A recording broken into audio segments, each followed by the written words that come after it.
In this video, we're going to cover how we can create different primitives with which we can 3D model some of the things that we're going to want to 3D model. Basically, initially when we start Blender, we have one primitive, which is this cube, which might not be perfect for what we want, or we may want more than just one cube. So I'm going to delete it and see how we can create primitive 3D objects with which we can, do our work. The most basic way to go about this is to go right over here, up top, from the menu Add, and go to Mesh, and click, for example, Cube.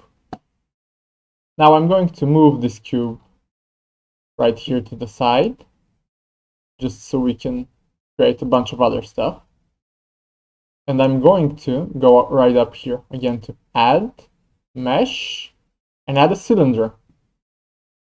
The cylinder is what you'd expect it to be. I'm going to move it across the y-axis so we can add some more stuff. Add, mesh, cone, for example, moving it away. Add, mesh, UV sphere. That's going to create a sphere for us to work with. And right now we have these objects which we can use for our models. Another way to go about this would be to use the shortcut Shift plus A from the keyboard, which brings up the exact same menu. Let's create, for example, Blender's signature monkey, Suzanne. This is a model that's closely associated with Blender, and it's quite the fun thing, the monkey, Suzanne. And right now, we can basically start moving these, scaling these around, sort of just doing whatever we want with them. And this is one way of creating this geometry. I'm going to delete everything we've created up until now because I want to show you another way, more interesting, more flexible. And that's something that was introduced in the later versions of Blender, which is this button right here.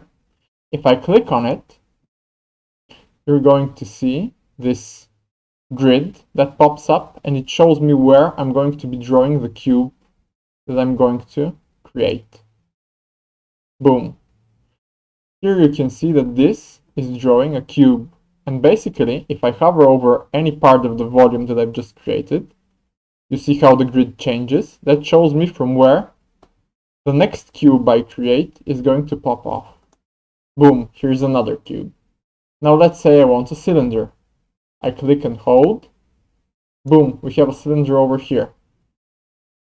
Let's say I want to build it on top of this new cube. Click, drag, and boom, we have a cylinder ready for use. I'm going to delete all of these because I want to show you something interesting. Let's create, for example, another box. Control click, hold the click, select the cube. Let's say I want to build out a perfect cube over here, like just the most perfect cube there is. I'm going to click and drag, click and drag, and I'm going to hold Shift. Shift basically creates a square. So if I hold Shift while dragging, I'm going to always have a square over here. Once I let go of the leftmost button, it allows me to basically create a cube. This goes for every single primitive that we can create. Let's create, for example, a cylinder. If we take a look at this wall, you can see right now that it can be an ellipse, which is fine if that's what we want, but we want a perfect cylinder. So I'm going to drag, click and drag, and hold Shift, which creates a perfect circle. Then I'm going to let go of Shift, and you can see that I'm able to scale it through and create the cylinder that I want. If I don't let go of Shift, like what we're doing here, it basically creates the cylinder within a cube, which makes it a fixed length cylinder. We can also create interesting things like a UV sphere.